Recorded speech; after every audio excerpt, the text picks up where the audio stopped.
Neta yang ada di sampingnya begitu bangga melihatnya. Kedua bola matanya tidak berhenti mengerjap melihat ketampanan dan kepandaian yang dimiliki Satria. Satria mengernyit melihatnya. Tatapan dan senyum Neta tidak seperti biasanya, tatapan yang seakan mengagumi dirinya. "Neta," teriak Satria mengagetkan Neta. "Iya pak, coba kamu cek, Oma sudah datang atau belum?" perintah Satria seraya mengambil ponselnya. "Baik pak, mohon ditunggu sebentar ya pak," ucap Neta pergi. Satria menghela napas panjang. Jari jemari tangannya tidak berhenti bergerak, seraya duduk menunggu kabar dari Neta.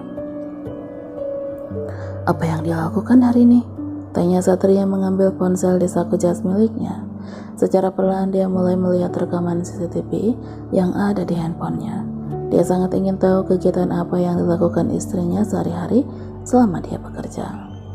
Sesaat sudut mata Satria mengerut, dahinya mengernyit heran melihat istrinya yang masih tertidur pulas di atas tempat tidur. "Masih tidur?" tanyanya mendelik. Satria bingung melihatnya. Sejak tadi pagi dia tertidur pulas seperti itu. Apa dia baik-baik aja? Tanya Satria panik. Dengan cepat dia menghubungi dokter untuk mengecek kesehatan istrinya. Dengan cepat jari jemari tangannya mulai meng-scroll kontak yang tersimpan di handphone. Dokter Galuh, nama itu mulai muncul di layar PP yang ia pegang.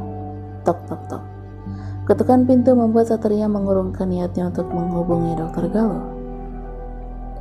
"Pak Satria, Oma Bos menyuruh Anda ke ruangannya sekarang," kata Neta dengan santun. "Oke," jawab Satria berdiri seraya memasukkan kembali ponsel ke dalam saku celananya. Sementara Rahel menarik napasnya dalam-dalam. Dia mulai menghirup udara yang masuk dari pintu jendela kamarnya. "Rasanya fresh banget," ucapnya tersenyum, memandang langit biru yang begitu indah. Ting ting ting, bunyi khas dari abang bakso membuatnya terperangah. "Kayaknya siang-siang seperti enak banget makan bakso bareng-bareng." Gagasnya pergi menuju ke bawah. Simbo Darmi terkejut melihat majikannya berlari menuju ke ruangan keluar rumah. "Non, mau kemana?" teriak Simbo Darmi yang tidak mendapat respon dari sang majikan. "Mau kemana ya?" gumam Simbo mulai mengikuti Rahel. Langkah Mbok Darmi terhenti. "Kenapa kalian diam saja? Ayo kejar Non Rahel," seru Simbo pada ketiga bodyguard yang masih bingung dengan omelan Simbo Darmi. "Ngapain dikejar, Mbok? Nona Bos kan lagi olahraga." "Iya, lagian juga gak akan kemana-mana kok, tenang aja." "Iya Mbok, kalau Nona Bos mau pergi pasti bilang sama kita-kita kok."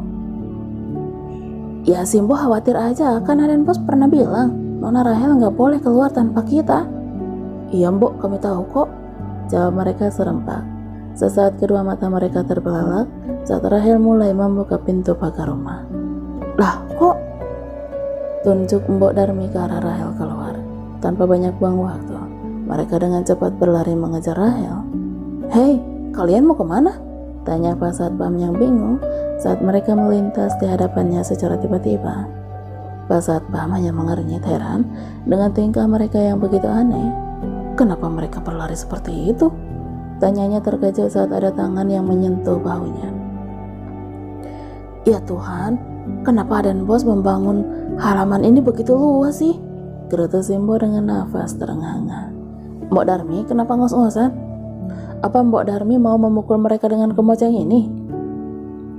"Sembarangan kalau ngomong, mereka itu mengejar Non Rahel. Kamu tahu kan kalau Nona Rahel tidak boleh keluar sendirian?" "Memangnya Non Rahel keluar?" tanyanya bingung. Simbo memukul kaki Pak Satpam itu dengan kemoceng. "Ampun Mbok, bisa-bisanya kamu tidak tahu Non Rahel keluar dari sini. Kalau Aden Bos tahu, bisa-bisa pekerjaan kamu menjadi taruhannya," tutur Simbo memukulnya kembali. Rahel tersenyum senang. Hampir setengah jam dia keluar dari komplek. Akhirnya dia menemukan abang tukang bakso yang membuatnya tergoda. Perlahan dia mulai menghampiri abang bakso yang masih melayani pembeli. "Bang, baksonya masih?" tanya Rahel mengusap keringat yang membasahi keningnya. "Masih, Neng? Mau makan di sini atau dibungkus?" ucapnya melirik arah ke lesehan di pinggir taman. "Nona Bos, kata mereka serempak dengan napas terengah-engah. Rahel menoleh dan terkejut saat melihat mereka menghampirinya. "Kalian kenapa? Kenapa kalian ngos-ngosan seperti ini?" tanya Rahel penasaran dan panik. "Nona Bos kan tahu sendiri apa tugas kami. Jika Non Bos kenapa-napa, kami juga nanti yang kena imbasnya." Senyum manis Rahel mulai mereka. Dia baru menyadari kalau dia adalah penyebabnya. "Maaf ya, aku lupa nggak memberitahu kalian." "Ya sudah, kalian belum makan kan?" tanya Rahel melihat mereka menggelengkan kepala. "Apa kalian mau makan bakso?" tanya Rahel melihat mereka yang mengangguk pelan. "Kita makan bakso sebagai menu makan siang kita hari ini ya. Kita duduk di sana," tunjuk Rahel ke arah lesehan tersebut.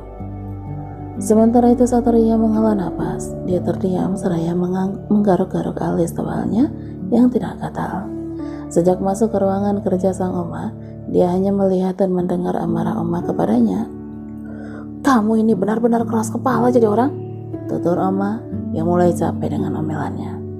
Dengan penuh perhatian, Satria menyodorkan air minum untuk sang Oma. "Kenapa Oma malah sibuk menceramahi Satria? Seharusnya hari ini Oma mengumumkan jabatanku di perusahaan ini, dan aku sangat tidak sabar bagaimana reaksi Satria jika mendengarkannya," gumam batin Darwin seraya memandang gerak-gerik Satria yang duduk di depannya.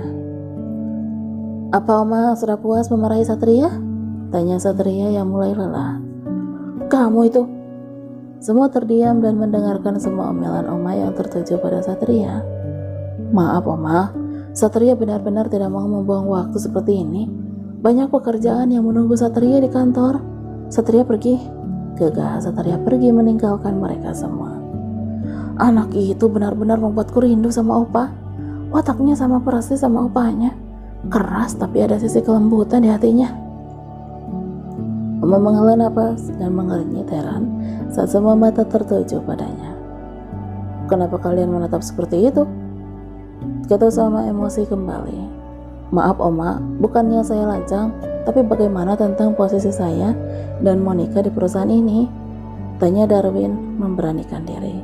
Oma mendesah, tatapannya tertuju ke arah Darwin. "Dia begitu ambisius," kata batin sang Oma.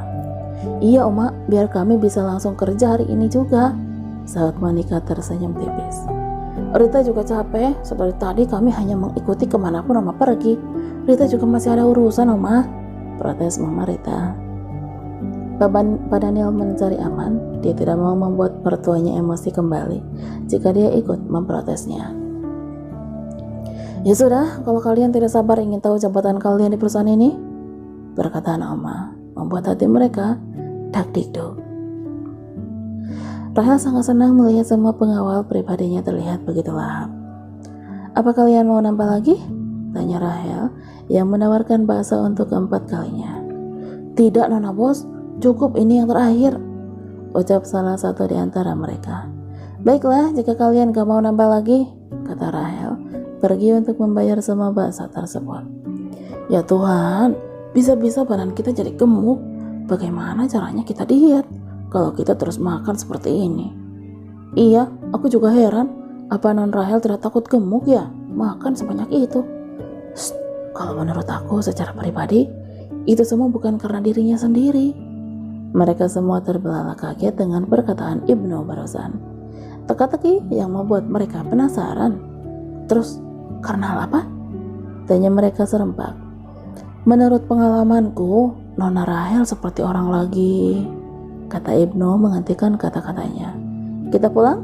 ajak Rahel, seraya menyodorkan beberapa bungkus bakso untuk Simbo Darmi dan juga Pak Satpam. "Baik Nona Bos," jawab mereka serempak. Selesai kerja, Satria ingin melihat keadaan istrinya. Dia kembali mengambil ponsel di saku celananya dan mulai melacak rekaman CCTV di rumahnya.